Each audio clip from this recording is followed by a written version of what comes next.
हाँ जी, good morning बच्चों। तो सप्ताह के वैकल्पिक केंद्र के अंतर्गत हम भारत और चीन के बदलते संबंधों का परीक्षण कर रहे थे। उन्हें पढ़ रहे थे कि भारत और चीन के संबंध शुरुआत में कैसे थे और बाद में किस प्रकार से बिगड़ते बिगड़ते वो सुधरने की कगार पर आ गए, और आज भारत की और चीन के मध्य क्या स्थिति हो चुकी है वो हम पढ़ रहे थे। तो हमने बच्चों यहाँ तक पढ़ लिया था कि जब भारत के प्रधानमंत्री पीवी नरसिम्हा राव चीन की यात्रा पर गए थे, तो मैंने बताया था आपको कि वहाँ पर उन्होंने 4 ऐतिहासिक समझौते किए थे। उसके पश्चात हमने पढ़ना था चीन के राष्ट्रपति जियांग जेमिन की भारत यात्रा। अब देखिए बेटे, प्रधानमंत्रियों का दौर तो हो गया, अब कौन गए थे? राष्ट्रपति। तो 28 नवंबर 1996 को, 93 के 3 साल बाद 96 को राष्ट्रपति जियांग जेमिन भारत की यात्रा पर आए। दोनों देशों के बीच एक नए युग की शुरुआत हुई। इसमें भी समझौता ही किया गया था। यहाँ पे भी 4 महत्वपूर्ण, आपको ये याद रखना है, पीवी नरसिम्हा राव भी 4 व्यापारिक समझौते करके आए थे, और चीन के राष्ट्रपति आए थे 1996 में, उन्होंने भी 4 ही समझौते किए थे। और ये जो समझौते थे ये भारत और चीन के संबंधों के लिए बहुत ही महत्व रखते हैं। और देखिए, मोस्ट इम्पोर्टेंट चीज़ जो मैं आपको बताने जा रही हूँ वो ये है परमाणु परीक्षण तथा भारत चीन संबंध। देखिए बेटे, आपको मैंने बताया था कि 11 मई व 13 मई 1998 को भारत ने 5 परमाणु परीक्षण किए थे। बताया था ना कि भारत ने एक एक्सपेरिमेंट किया था परमाणु को लेके। और क्या हुआ था, चीन ने परमाणु परीक्षणों को लेकर भारत की कड़ी निंदा ही नहीं की, बल्कि चीन ने अपने सरकारी न्यूज़ के जरिए फिर से अरुणाचल प्रदेश पर अपना दावा ठोककर पुराने विवाद को जन्म दे दिया। अब देखिए बेटे,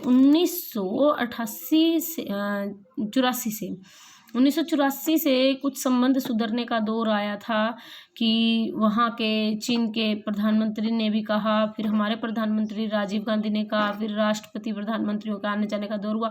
लेकिन जैसे ही भारत ने 11 मई 13 मई को 1998 में अपने परमाणु परीक्षण किए, तो सबसे ज़्यादा विरोध जो किया था वो किया था चाइना ने, क्योंकि चाइना को ये लगता था कि अब भारत जो है वो चाइना के इक्वल हो गया है।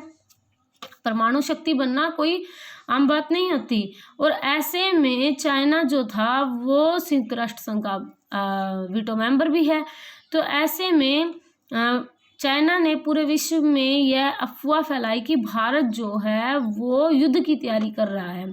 और ऐसे में क्या किया उसने, अरुणाचल प्रदेश जो कि हमारे देश का हिस्सा है, मैंने बताया था ना 1962 में उसने हमारे देश की भूमि पर कब्जा कर लिया था। लेकिन बाद में उसने फिर से वही जो भूमि हथियाई हुई थी उस भूमि पर अपना अधिकार जताया, और फिर से जो दबा हुआ मुद्दा था सीमा विवाद का, फिर से उस मुद्दे को एक बार जागृत कर दिया, पुनः जागृत कर दिया और भारत का विरोध करने लगा।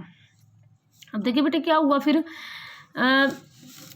यहाँ तक कि चीन ने तो ये भी कह दिया कि भारत से उसके पड़ोसियों को नहीं बल्कि चीन को भी खतरा है। अब मेन बात कह दी ना उसने, क्योंकि वो बर्दाश्त ही नहीं कर पाया कि भारत एक परमाणु शक्ति बन चुका है। ऐसे में उसने अफवाहों का दौर शुरू किया ताकि अंतर्राष्ट्रीय स्तर पर चाइना के साथ साथ पूरा विश्व भी जो है वो भारत का बहिष्कार कर दे, भारत को विश्व शक्ति बनने से रोके, भारत को परमाणु शक्ति ना बनने दे, या फिर भारत को कह सकते हैं एक पिछड़ा देश बना दे कि जब हर प्रकार का देश उसका विरोध करेगा तो भारत आगे नहीं बढ़ पाएगा। ये मंशा थी चाइना की, इसलिए उसने भारत के परमाणु परीक्षण की कड़ी निंदा की। अब दलाई लामा की प्रधानमंत्री वाजपेयी से मुलाकात। अब मैंने बताया था 1959 में दलाई लामा को भारत ने राजनीतिक शरण दी थी। तो क्या हुआ, अक्टूबर 1998 में तिब्बत के धार्मिक नेता दलाई लामा ने भारत के प्रधानमंत्री वाजपेयी से बातचीत की। अब देखिए, राजनीतिक शरण भी दे रखी थी, फिर उसके बाद वो तिब्बत चले गए थे, दोबारा से उन्होंने भारतीय प्रधानमंत्री वाजपेयी से बात की। अब चाइना ने क्या किया, इस बात का भी विरोध किया, कड़ी निंदा की कि तिब्बत के उसके साथ मिलकर जो धार्मिक गुरु हैं दलाई लामा, ये हमारे विरुद्ध षड्यंत्र रच रहे हैं। इस तरीके की अफवाहें फिर गर्म की गई। तो फिर क्या हुआ, भारतीय राष्ट्रपति की चीन यात्रा। मई 2000 में भारतीय राष्ट्रपति के.आर. नारायण चीन गए। इस यात्रा के दौरान दोनों देशों के बीच आपसी सहयोग के कई विषयों पर बात हुई थी। अब देखिए बेटे, 1998 में बातचीत हुई थी, 1 साल तक दोनों देशों के बीच कोई बातचीत नहीं हुई। उसके बाद सन 2000 में हमारे जो राष्ट्रपति थे के.आर. नारायणन, ये चाइना गए थे, और वहाँ पर जाने के पश्चात दोनों देशों के बीच अच्छी बात हुई, समझौता हुआ। तो दोनों देशों के बीच फिर से संबंध अच्छे होने लगे। अब आपको चीनी नेता ली फंग की भारत यात्रा जो है वो नहीं करनी है क्योंकि इतनी इम्पोर्टेंट नहीं है।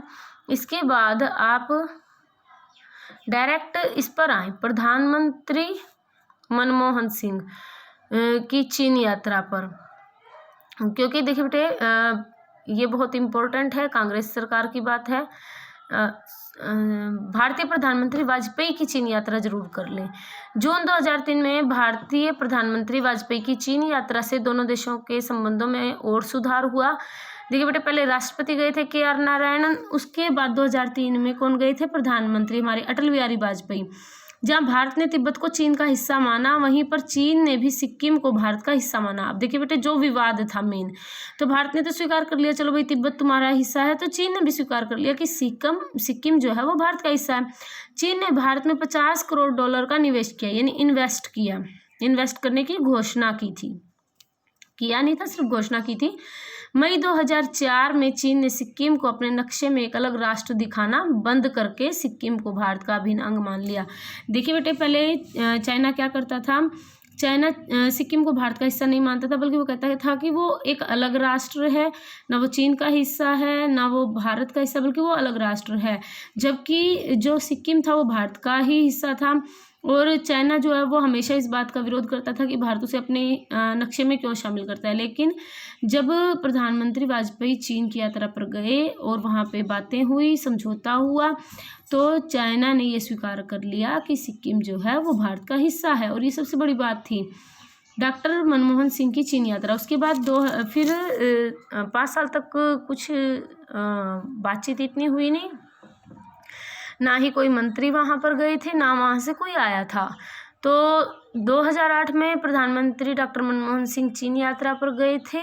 इस दौरान दोनों देशों के बीच बहुत महत्वपूर्ण समझौते हुए। अक्टूबर 2009 में भी आप लिख सकते हो, मनमोहन सिंह जी चीन के प्रधानमंत्री बेन जियाओबेन ने थाईलैंड में आसियान की बैठक। देखिए बेटे मैंने बताया था ना, आसियान क्या है?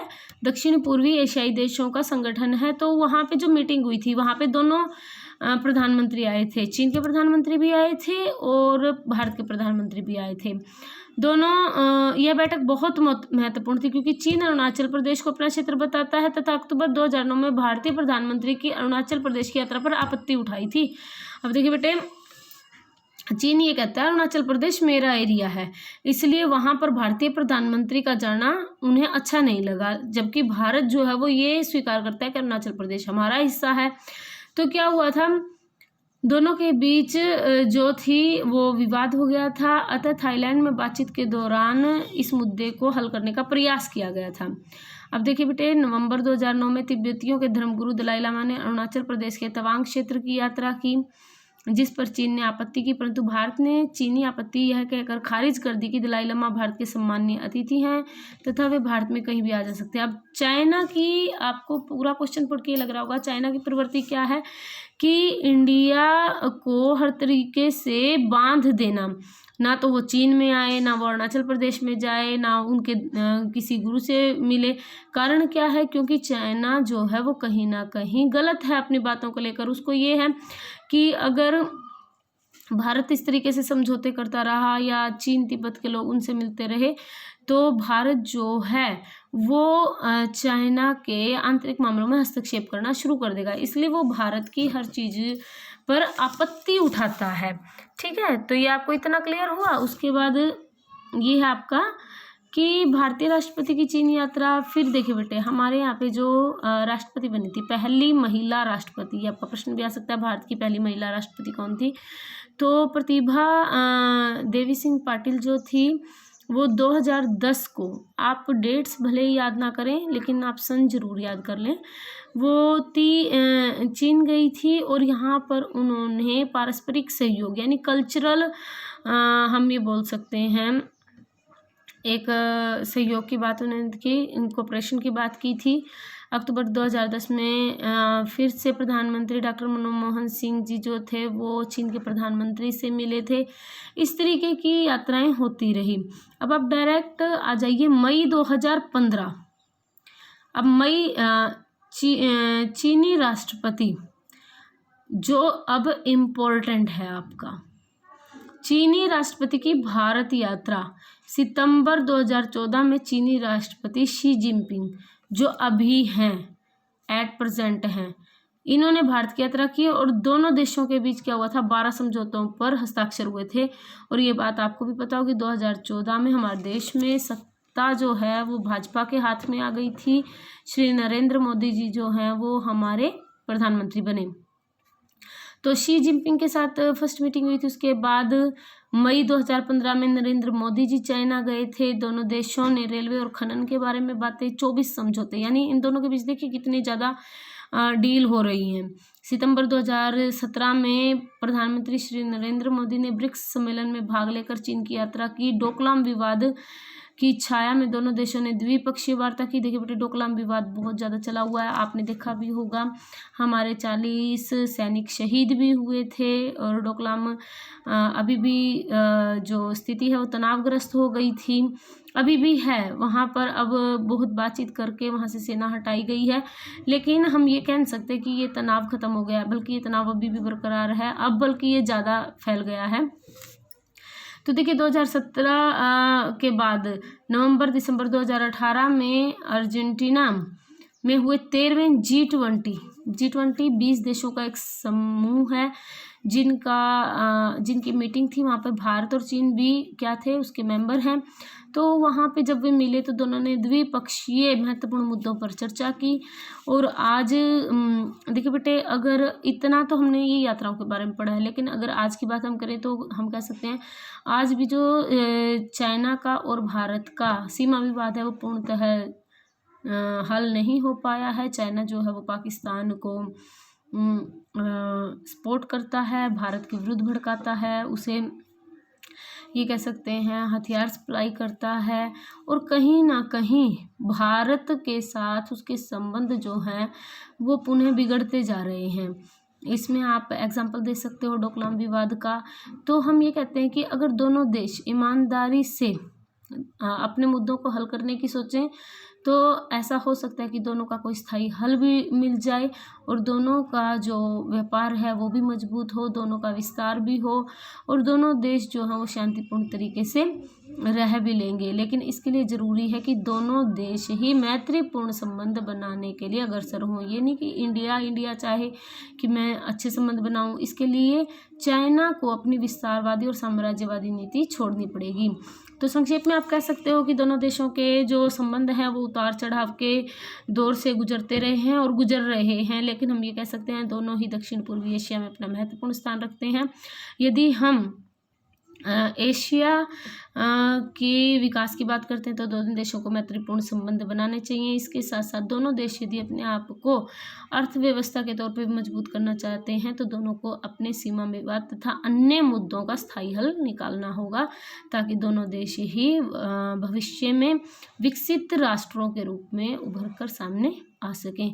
तो ये आपका यहाँ पे क्वेश्चन ख़त्म होता है। आपको इसको अच्छे से पढ़ना है और अपनी नोटबुक में लिख लेना जो इम्पोर्टेंट पॉइंट्स हैं, ताकि आपको इससे संबंधित घटनाओं के बारे में ज्ञान रहे।